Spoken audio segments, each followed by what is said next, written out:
Tejas academy స్థాపించిన 12 సంవత్సరాల్లో 1918 defence ఉద్యోగాలతో పాటు ఇంటర్లో రాష్ట్ర స్థాయి మార్కులు సాధించి తెలంగాణ నెంబర్ 1 గా నిలిచిన తేజస్. కోతులు చేసే కొంటె చేష్టలు గుర్తుకొస్తాయి.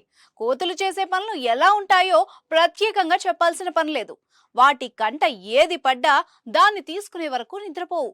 ఏదైనా ఒక్కసారి వాటి చేతిలోకి వెళ్ళిందంటే దాదాపు ఆశ వదులుకోవాల్సిందే. పండైతే తినేయడమో, వస్తువైతే ఎత్తుకెళ్లి ధ్వంసం చేయడమో, ఏ చెట్ల పొదల్లోనో పడేయడమో చేస్తూ ఉంటాయి. పర్యాటక ప్రాంతాల్లో ఇలాంటి ఘటనలు ఎక్కువగా చోటు చేసుకుంటూ ఉంటాయి. ఇలాంటి వీడియోలు సోషల్ మీడియాలో తెగ వైరల్ అవుతూ ఉంటాయి. తాజాగా ఈ తరహా వీడియో ఒకటి నెట్టింట తెగ చక్కర్లు కొడుతోంది. ఓ వ్యక్తి ఐఫోన్ను కోతి ఎత్తుకెళ్ళింది. అయితే ఓ వ్యక్తి ఆ కోతిని బురిడి కొట్టించి తెలివిగా ఐఫోన్ను తిరిగి తీసుకున్నాడు. ఆ వీడియో చూసిన వాళ్ళంతా సూపర్ ఐడియా సర్జీ అంటూ కామెంట్లు చేస్తున్నారు. ఆ వివరాలేంటో ఇప్పుడు చూద్దాం. ఉత్తరప్రదేశ్లోని మధుర బృందావనం ప్రాంతం నిత్యం రద్దీగా ఉంటుంది. చాలా మంది పర్యాటకులు వస్తూ ఉంటారు. అయితే అక్కడి ప్రదేశాలను వీక్షిస్తూ ఉండగా షాకింగ్ ఘటన చోటు చేసుకుంది. ఓ కోతి అక్కడున్న వ్యక్తి చేతిలోని ఐఫోన్ ని లాక్కుని వెళ్లి పెద్ద గోడపై కూర్చుంది.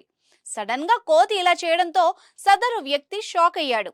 తన ఫోన్ తిరిగి తీసుకునేందుకు నానా తంటాలు పడ్డాడు. అయినా కోతి మాత్రం ఐఫోన్ పట్టుకుని ఇచ్చేదే లేదు, ఏం చేసుకుంటావో చేసుకో అన్నట్టుగా ధీమాగా కూర్చొని ఉంటుంది. దాని నుంచి ఫోన్ ని తిరిగి తీసుకునేందుకు అతడు చెయ్యని ప్రయత్నం అంటూ లేదు. అయితే చివరికి అతడికి ఓ బంపర్ ఐడియా వస్తుంది. వస్తు మార్పిడి పద్ధతిలో కోతికి ఎరవేస్తాడు. దానికి ఇష్టమైన పండు తీసుకుని పైకి ఎగరవేస్తాడు. పండును చూడగానే కోతి ఈ డీల్ నాకు ఓకే అన్నట్టుగా వెంటనే పండును క్యాచ్ పట్టుకొని ఫోన్ ని వదిలేస్తుంది. కింద పడుతున్న ఫోన్ ని తీసుకున్న ఆ వ్యక్తి హమ్మయ్య అంటూ అక్కడి నుంచి వెళ్లిపోతాడు. కాగా ఈ ఘటనకు సంబంధించిన వీడియో ప్రస్తుతం సోషల్ మీడియాలో తెగ వైరల్ అవుతోంది. దీనిపై నెటిజన్లు వివిధ రకాలుగా స్పందిస్తున్నారు. ఈ కోతి లంచాలకు బాగా అలవాటు పడింది అంటూ కొందరు, ఇది బ్లాక్ మెయిల్ కోతిలా ఉందే అంటూ మరికొందరు, ఫన్నీ ఇమోజీలతో ఇంకొందరు కామెంట్లు చేస్తున్నారు.